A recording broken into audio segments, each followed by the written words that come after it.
प्रिय मित्र, संसद में मेरे साथी और आप सबके लोकप्रिय प्रत्याशी सम्माननीय प्रदीप कुमार सिंह जी, हमारे बिहार सरकार के मंत्री, मेरे वरिष्ठ सहयोगी श्री दिलीप जायसवाल जी, मेरे बहुत ही सम्माननीय नेता और बिहार में पूर्व उप मुख्यमंत्री श्री तारकिशोर प्रसाद जी, पूर्व मंत्री और विधायक श्री विजय कुमार मंडल जी, इंजीनियर शैलेंद्र कुमार जी, हमारे विधायक साहब, विद्यासागर केसरी जी, पार्लियामेंट के विधायक, जय प्रकाश यादव जी, नरपतगंज के विधायक, श्री कृष्ण कुमार ऋषिदेव जी, पूर्व मंत्री, सुरेश कुमार जी, श्री आदित्य नारायण झा, हमारे जिला के अध्यक्ष, लक्ष्मी नारायण मेहता जी, पूर्व विधायक, श्रीमती देवेंद्री यादव जी, पूर्व विधायक, रंजीत यादव जी, रोहित पांडे जी, श्री बलराम ऋषिदेव जी, पूर्व विधायक, श्री नरेश शाह जी, सम्मानित मंच और यहाँ इतनी बड़ी संख्या में एकत्र आए देवी और सज्जनों, माताएं, बहनें, बुजुर्ग, मेरे नौजवान साथी और मीडिया के मेरे साथी, प्रिंट मीडिया और इलेक्ट्रॉनिक मीडिया के मेरे साथी, सबसे पहले तो मैं जब इस पवित्र धरती पर आया हूं तो मां भाला मंदेश्वर जी की स्मृति करते हुए और सुंदरनाथ महादेव को नमन करते हुए मैं अपनी बात को प्रारंभ करता हूं। मैं यहां जब आया हूं तो अपने बचपन के दिन को भी याद करते हुए सम्माननीय लेखक, इस धरती के पुत्र गणेश्वर नाथ रेड्डी जी को भी याद करके उनको भी मैं नमन करता हूं। आज ये चुनाव की बेला है। प्रदीप सिंह जी अभी बता रहे थे कि मोदी जी ने किस तरीके से देश में आम आदमी की सेवा की है। उसी प्रकार विजय मंडल जी आपको बता रहे थे कि सामान्य मानवी का अरण्य में जीवन किस तरीके से बदल रहा है, इस पर चर्चा कर रहे हैं। मैं सबसे पहली बात तो ये कहना चाहता हूं कि जो मैंने यहां उत्साह देखा, जो मैं उमंग देख रहा हूं, जो आप लोगों में मैं ऊर्जा देख रहा हूं, जो मैं आप लोगों में खुशी देख रहा हूं और जो मुझे तालियों की गड़गड़ाहट मेरे कान तक आ रही है, वो मुझे आश्वस्त कर रही है कि आपने प्रदीप कुमार सिंह को तीसरी बार संसद में भेजने का तय कर लिया है। इसके लिए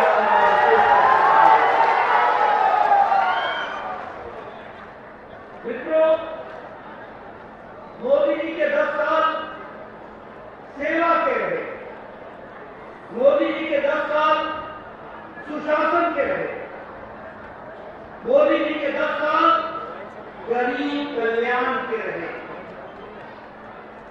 अब एक तराजू पर रखिए, एक तरफ सेवा है, सुशासन है, गरीब कल्याण है, और दूसरी तरफ राजद का शासन रहा, कांग्रेस का शासन रहा। वो क्या था? वो था लूट, कुशासन और उनके खुद के परिवार का कल्याण, इससे ज्यादा कुछ नहीं। एक तरफ सेवा, सुशासन, गरीब कल्याण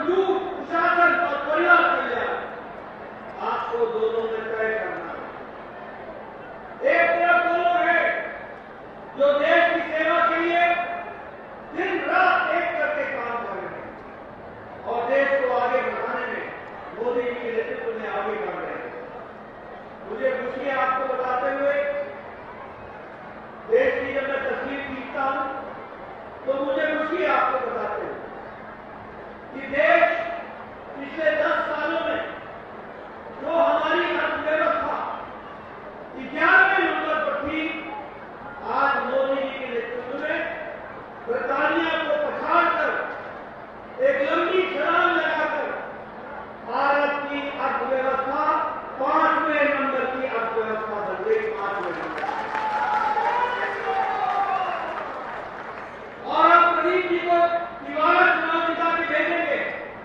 कमल का साथी और मीडिया के मेरे साथी, प्रिंट मीडिया और इलेक्ट्रॉनिक मीडिया के मेरे साथी, सबसे पहले तो मैं जब इस पवित्र धरती पर आया हूं तो मां बाबा मदनेश्वर जी की स्मृति करते हुए और सुंदरनाथ हम लोगों ने मोदी जी के नेतृत्व में जापान को पछाड़कर आज दुनिया की तीसरी नंबर की ऑटोमोबाइल मार्केट बन गई। ऑटोमोबाइल आपको जानकर खुशी होगी कि भारत की दवाई आज दुनिया में दूसरे नंबर पर निर्यात हो रहा है, एक्सपोर्ट हो रहा है दूसरे नंबर। हम दुनिया की डिस्पेंसरी बन गए।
लेकिन आपको जानकर खुशी होगी और आश्चर्य भी होगा, 24 जनवरी 2019 को पहला कोरोना का केस भारत में डिटेक्ट हुआ और 20 अप्रैल को मोदी जी ने टास्क फोर्स बैठाया और 9 महीने के अंदर एक नहीं 2 वैक्सीन बना करके 220 करोड़ डोज लगा करके भारत को उससे निजात दिला दिया। ये भारत की तस्वीर है 9 महीने के अंदर। और आपको जानकर खुशी होगी, यही कांग्रेसी, यही राष्ट्रीय जनता दल के लोग, यही लोग बोलते थे कि मोदी टीका है, मोदी टीका है, मत लगाओ। चुपके चुपके जाके खुद लगा लिया। संसद में मुझे मिले, मैंने कहा कैसा लगा मोदी टीका, ठीक लगा कि नहीं लगा? ऐसे लोग जो जनता को गुमराह कर रहे थे, खुद टीका लगा रहे थे और जनता को बताते थे कि ये टीका मत लगाओ। प्रधानमंत्री जी ने 220 करोड़ डबल डोज और उसके बाद बूस्टर लगा करके देश को कोरोना से बचाया। 140 करोड़ की जनता को बचाने का और 100 देशों को दवाई वैक्सीन हमने देखी, 100 देशों को वैक्सीन और 48 देशों को हमने मुफ्त में वैक्सीन दी थी। यानी मोदी जी के नेतृत्व में आज भारत मानने वाला भारत नहीं है, आज मोदी जी के नेतृत्व में भारत देने वाला भारत बन गया, दुनिया को देने वाला। मित्रों, अभी चर्चा हमारे विजय जी कर रहे थे कि कैसे प्रधानमंत्री गरीब कल्याण अन्न योजना में 5 किलो गेहूं, 5 किलो चावल और 1 किलो दाल और चना की भाजी हो रही है। मैं यहाँ आपको बताना चाहता हूँ, मैं यही बिहार में बचपन मेरा गुजरा, मुझे याद है बचपन में किस तरीके से एक वक्त सत्तू खा करके लोग गुजारा करते थे। मैंने वो भी दिन देखे। आज आपको जानकर के खुशी होगी कि 8 करोड़ 70 लाख लोग देहात, 8 करोड़ 70 लाख और 80 करोड़ की भारत की जनता को प्रधानमंत्री मोदी जी 5 किलो गेहूं या 5 किलो चावल और 1 किलो दाल देने का काम किया है। और इसके कारण आज भारत की 25 करोड़ की आबादी गरीबी की रेखा से निकल गई है और अमीरी की रेखा में आ गई है। यह फर्क पड़ा। और आपको जानकर खुशी होगी कि मोदी जी ने तय किया है कि प्रधानमंत्री गरीब कल्याण अन्न योजना अगले 5 साल तक फिर से चलती रहेगी और गरीबों को मिलता रहेगा इसकी व्यवस्था। आप देखिए, कभी सोचा था कि किसान के खाते में हर चौथे महीने 2-2 हजार रुपए आएगा? आज 11 करोड़ 78 लाख किसान और बिहार के 80 लाख किसानों के खाते में हर चौथे महीने 2-2 हजार रुपए आ रहा है और वो किसान सम्मान निधि में दिया जा रहा है। गैस का कनेक्शन, उज्ज्वला योजना, सौभाग्य योजना, हमारे बिहार में कई गांव ऐसे थे जहां बिजली नहीं थी और आज मोदी जी के राज में 18,000 गांवों को 1,000 दिन के अंदर बिजली पहुंचाई गई। उज्ज्वला योजना में ये काम हुआ। 2.5 करोड़ लोगों के घर में बिजली पहुंचाई गई, सौभाग्य योजना। और अब मैं आपको बताना चाहता हूं मित्रों, मेरी बात जरा ध्यान से सुन लीजिएगा। प्रधानमंत्री सूर्य घर योजना, ये सौर ऊर्जा के माध्यम से अब तय ये हुआ है कि हर घर के छत पर सौर ऊर्जा दी जाएगी ताकि उसका बिजली का बिल मुक्त हो जाए, 0 हो जाए और वो जो भी बिजली अपनी योजना से अपने खर्च करने के बाद बचेगा वो भारत सरकार खरीदेगी और उसका पैसा भी उसको मिलेगा। यानी बिजली का बिल मुक्त और बिजली कमाने का कार्य शुरू होगा। प्रधानमंत्री सूर्य मुक्त घर योजना, यानी हर घर में सौर योजना से लगेगी बिजली, आपकी बिजली का बिल मुक्त हो जाएगा, 0 हो जाएगा और जो ज्यादा बिजली पैदा करेंगे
जमीन है, अब वो अगर अपना इलाज कराएगा तो उसका जमीन बिक जाएगा, उसका घर बिक जाएगा। मेरे इलाके में एक कैंसर का पेशेंट है, उसके इलाज के लिए 3 लाख रुपए चाहिए। अगर वो पैसा चाहिए करेगा तो उसको अपना घर बेचना पड़ेगा। इसलिए कृपया करके 2 लाख 3 लाख देने की अनुशंसा करिए।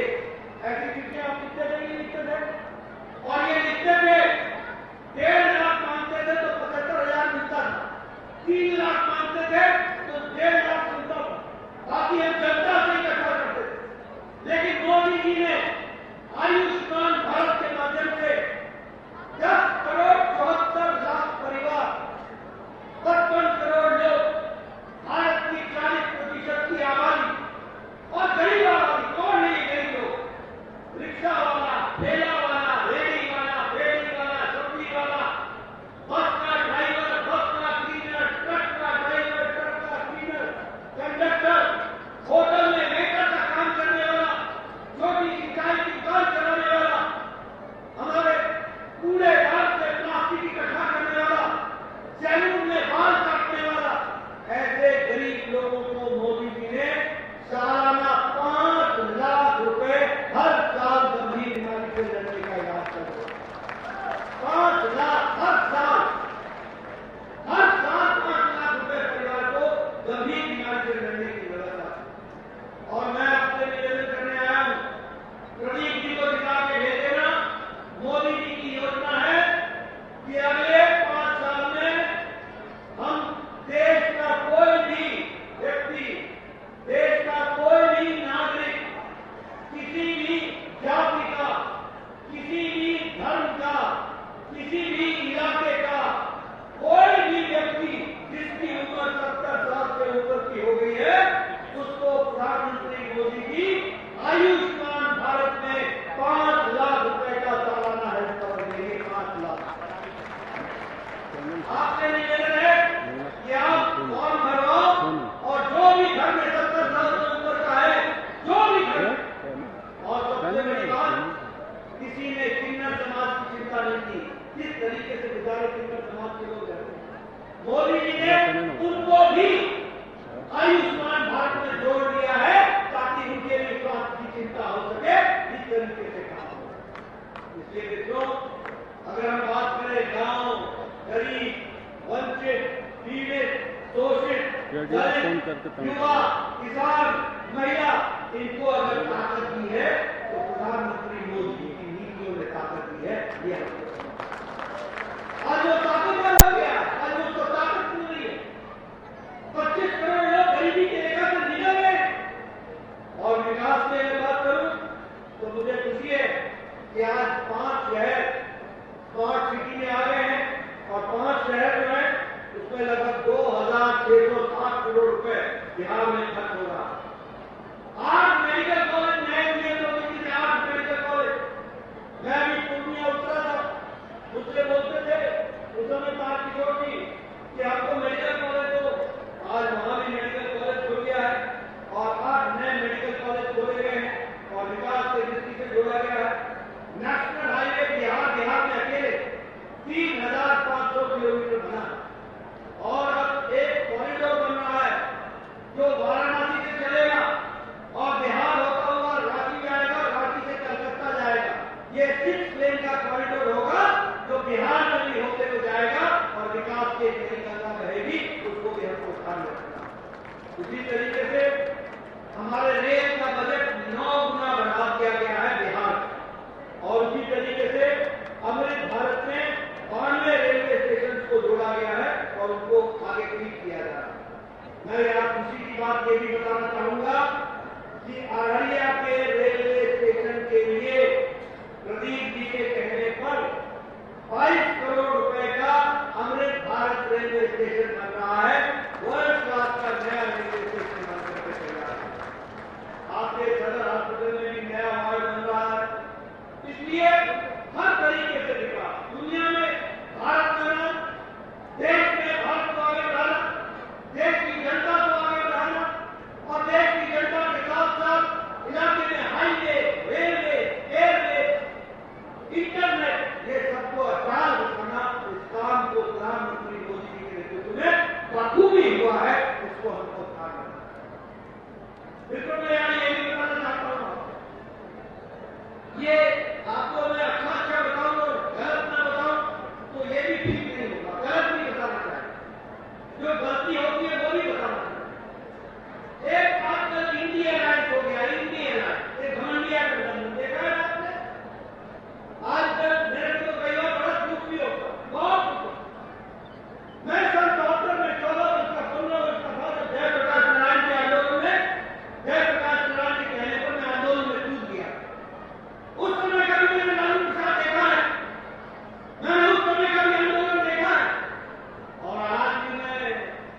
जब लालू के बेटे को देखता हूं, तेजस्वी को, और जब मैं ये देखता हूं कि लालू जी अब राहुल गांधी को मटन बनाना सिखा रहे हैं, ये कैसी जुगलबंदी हो रही है?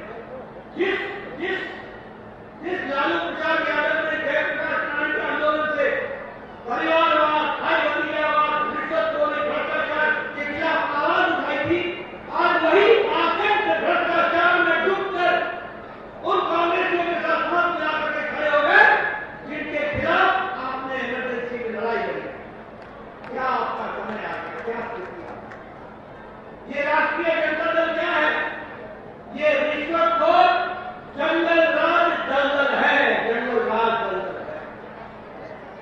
आर स्टैंड फॉर रिश्वतखोरी, जे स्टैंड फॉर जंगल राज और डी स्टैंड फॉर दलदल।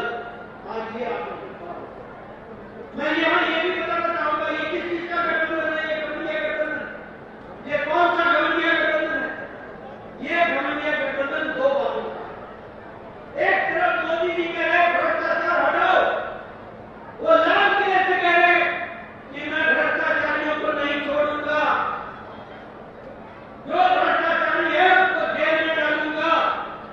और दूसरी ओर ये घमंडिया गठबंधन कह रहा है हम भ्रष्टाचारियों को बचाएंगे। ये सब बताने में लगे। आप बताइए, कांग्रेस पार्टी ने कोयला घोटाला किया था कि नहीं किया था? जरा जोर से बोलो, किया था कि नहीं किया था? आप बताओ, इन कांग्रेसियों ने पनडुब्बी घोटाला किया कि नहीं किया? हेलीकॉप्टर घोटाला किया कि नहीं किया? 2G घोटाला किया कि नहीं किया? आप बताइए, कॉमनवेल्थ गेम्स का घोटाला किया कि नहीं किया? न अंतरिक्ष छोड़ा, न आसमान छोड़ा, न समुद्र छोड़ा, न पाताल छोड़ा, न धरती छोड़ी। सभी लोग ने भ्रष्टाचार किया कांग्रेस ने। अब आप बताइए, लालू ने चारा घोटाला किया कि नहीं किया? जरा जोर से बोलो, चारा घोटाला किया कि नहीं किया?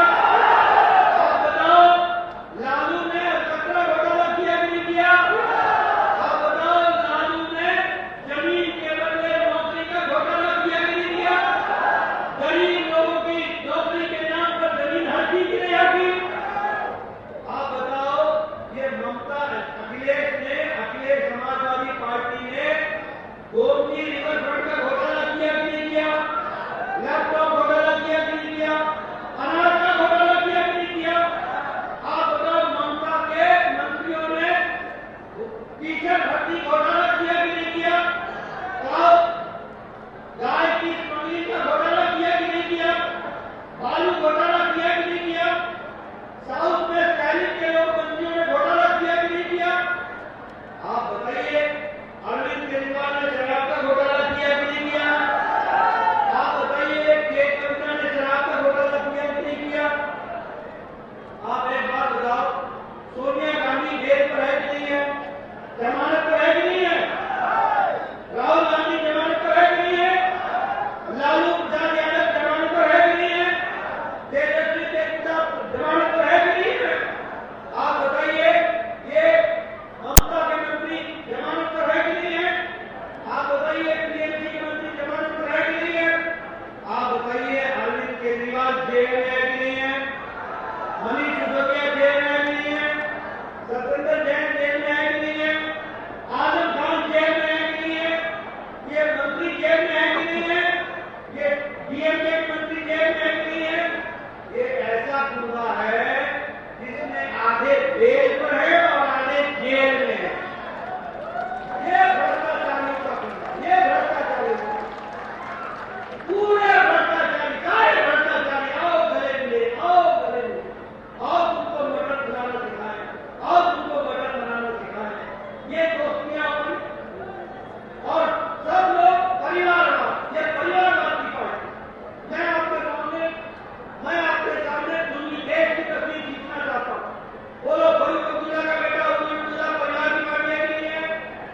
अभी हम अररिया में आप बताइए, ये यूपीए की सरकार ने एफिडेविट दिया था कि नहीं दिया था कि राम काल्पनिक है, आजकल में लौटे राम का कोई ऐतिहासिक आधार नहीं है, राम का कोई वैज्ञानिक आधार नहीं है, ये एफिडेविट दिया था कि नहीं दिया था? और इन्होंने कहा था कि नहीं था कि राम का केस लटकाओ, अटकाओ, भटकाओ। ये प्रधानमंत्री आपने मोदी जी बनाया तो जाकर के कोर्ट ने रास्ता प्रशस्त किया और आज भव्य राम मंदिर बनने के तैयार हुआ। मित्रों, ये सनातन विरोधी है। क्या कहते हैं? सनातन डेंगू है, सनातन ये फ्लू है, सनातन HIV है। आप बताइए, ऐसे लोगों को आगे आने दोगे क्या? आने दोगे क्या? और फिर और सुनो, आजकल बड़े दुख के साथ मुझे बताना पड़ता है कि हर राष्ट्र विरोधी का दोस्त जिन लोगों ने जेल में नारे लगाए, भारत हो गया तेरे टुकड़े टुकड़े, इंशाअल्लाह इंशाअल्लाह, ऐसे लोगों को कांग्रेस पार्टी टिकट देकर के चुनाव लड़ाती है, उनके साथ जाकर के खड़े होती है। बोलिए, ऐसे लोगों को आगे आने देंगे क्या? आप बताइए, क्या कहते हैं? अफजल हम शर्मिंदा है, तेरे कातिल जिंदा है। अफजल कौन था? अफजल वो था जिसने पार्लियामेंट पर अटैक करने का मास्टरमाइंड था, और उसको फांसी किसने दी थी? सुप्रीम कोर्ट के जज ने दी थी, और उसको माफी किसने नहीं दी थी? उस समय के राष्ट्रपति प्रणब मुखर्जी ने दी थी। यानी सुप्रीम कोर्ट का जज और भारत के राष्ट्रपति प्रणब मुखर्जी ये कातिल हो गए। ऐसे नारे लगे और राहुल गांधी उनके साथ जाके खड़ा हो गए। बोलो, ये राष्ट्र प्रेमी है क्या? ये राष्ट्र प्रेमी है क्या? इनको देश से लेना देना है क्या? ऐसे लोगों को आप आगे आने दोगे क्या? तो एक तरफ मैंने आपको मोदी जी के नेतृत्व में बढ़ता भारत, उड़ता भारत, उज्जवल भारत, विकसित भारत के संकल्प की दृष्टि आपको रखा है, और दूसरी तरफ उन लोगों को रखा है जिनका घमंड वो आपने अपने इस उंगली से कमल का निशान पर बटन दबाकर उनका घमंड दूर करना है और देश को मोदी जी के नेतृत्व में आगे ले जाना है। इन्हीं सबको बहुत बहुत धन्यवाद। जय भारत, जय बिहार। तो अररिया से एनडीए के प्रत्याशी प्रदीप सिंह के समर्थन में जनसभा करने पहुंचे जेपी नड्डा को सुन रहे थे आप। अपने संबोधन में जेपी नड्डा ने विरोधियों पर जमकर हमला बोला, वही केंद्र सरकार की उपलब्धियां गिनाई। और इस खास पेशकश में अभी के लिए बस इतना ही। आप देखते रहिए कशिश न्यूज। नमस्कार।